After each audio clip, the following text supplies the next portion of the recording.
in the win column. The Bengals now 3-0 this season when Burrow starts and finishes. Cincinnati moves to 4-8 and keeps that slim hope alive. As for Baltimore, throw the North into a blender, and even 6-6, their 5-game win streak snapped. In to assess what we saw, Joe Musso alongside CBS NFL analyst Emery Hunt, who's been doing it all night, and that we give thanks for. Emery, appreciate you always, and there was something only a family or a mother could love in this one, and that is the Baltimore Ravens' performance offensively. I'm trying to make sense of it here. 5 total turnovers, Lamar 3 on his own name, time of possession nearly 40-20. This just didn't look like a team that was prepared to play football. Right, it looked like a team that was out there coasting, thinking that, oh, these are the Bengals, they're 3-8. We should win this ball game easily because we're the Baltimore Ravens and won, these games in a row. But Cincinnati came with it on their mind this game in terms of how they played the point of attack.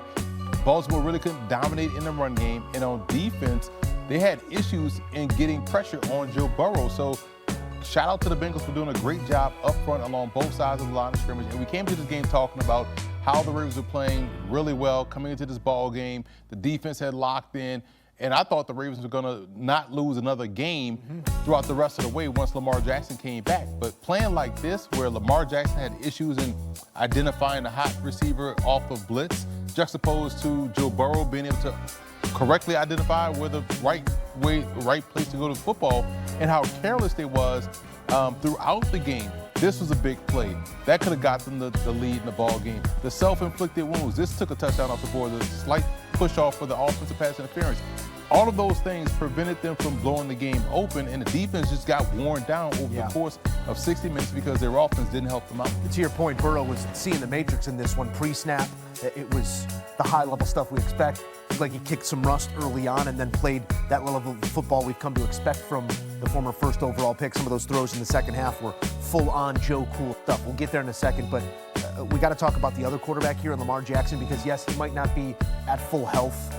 He might have faced a Cincinnati defense that decided to play their best football that they have all season long, but we're talking about no touchdowns and 5 turnovers over the last 3 starts. We're talking about his first 3 turnover games since 2021 here in front of a national audience. What's going on with Lamar right now?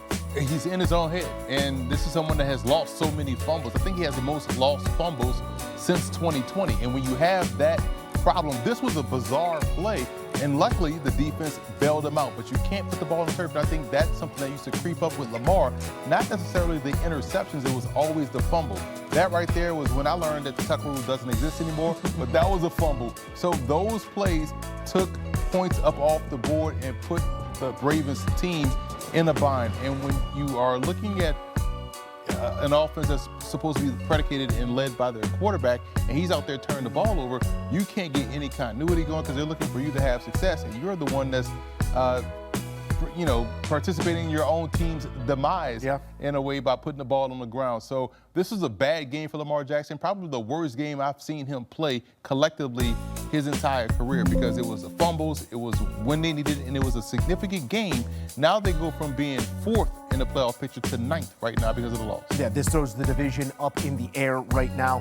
Big football game coming up for the Pittsburgh Steelers against the Bills later on this week to try and jockey again at the top of the division. But to your point, this is not the Lamar Jackson that had one of the greatest passing seasons in NFL history a year ago, coming up just short in that MVP race. This is something completely different. A turnover is a turnover.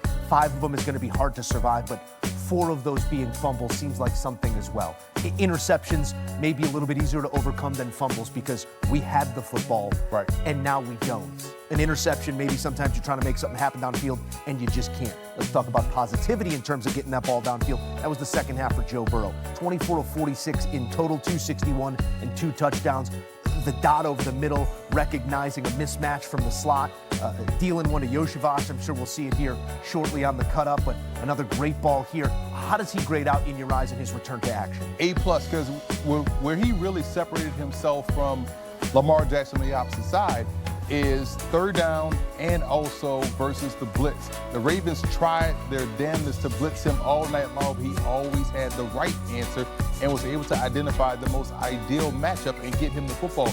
And on top of the fact that guys are out there making plays. Jamar Chase made some fantastic catches. You saw that one by Tanner Hudson in the back of the end zone. That was a fantastic catch. And even when they were trying to blitz, Burrow showed you that his toe wasn't a problem because he got outside contained, got outside the pocket, extended, and found guys downfield. So he had an A+ in my opinion because I thought how he handled situational football, where the ball was going, how he was able to deliver decisively, and also how he was able to utilize his athleticism and his mobility. So everything for me looked like Joe Burrow, on top of the fact that the offensive line did a fantastic job in keeping Baltimore at bay because they had a little bit of balance. The run game was effective enough to where you had to respect it, and that allowed Joe Burrow to be Joe Burrow. Cincinnati gets their first ever win on Thanksgiving Day. Not many opportunities, but they get one here, and Burrow remains perfect on the season. Now 3-0 in games that he starts and that he finishes. Burrow, we know he is the rising tide that's going to raise all ships in Cincinnati, but is there a world in which a quarterback's play or just the belief of him leading you out there can translate to the defensive side of the ball? Because this is the best we've seen from Cincinnati. This is the worst defense in the NFL by a long shot. Missed tackles, they have 35 more than anybody else coming into this game. Scoring defense, they're the worst in the league. This has been a group there's no redeeming qualities to this point. Can Burrow's presence alone bring that side of the football to life? I will say it's fascinating because that's a great question because it harkens back to a time when Doug Flutie played with the Buffalo Bills and the team just looked different, juxtaposed to Rob Johnson when he was quarterback in the same Buffalo Bills team. Tebow and what he was able to do when he stepped in for that magical run with the Denver Broncos. It can happen, but I got to give some credit to Al Golden, the defensive coordinator for the Cincinnati Bengals, did a fantastic job in dialing up the right pressures versus Baltimore, knowing Lamar Jackson was not the Lamar Jackson. He ran a little bit more so tonight, but man, the defense was active, they were aggressive, they made plays on the ball consistently. How many tip passes we saw that didn't just fall aimlessly to the ground?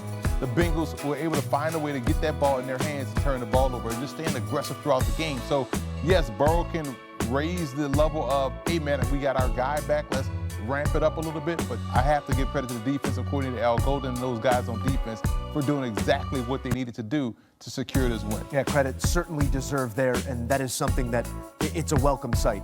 If he's leading you in one way or the other, or if he's leading his offense downfield, even on drives that stall, it's a longer field for that defense. It all plays into itself, and those 53 men going out there in concert.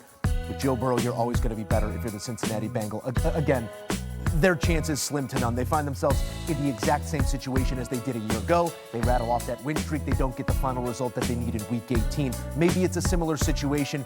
I think we're more apt to talk about what the Baltimore Ravens loss means in terms of the broad picture here playoff-wise. Still looking at the schedule ahead. You still have the Steelers twice. That is going to decide that division. In the hunt, it's all well and good. You're sitting at 6-6. The Steelers 6-5, likely getting some points against a down Buffalo Bills team that needs their win in the worst way this week as well. It's going to come down to those two matchups on December 7th and on January 4th between the Steelers and the Ravens.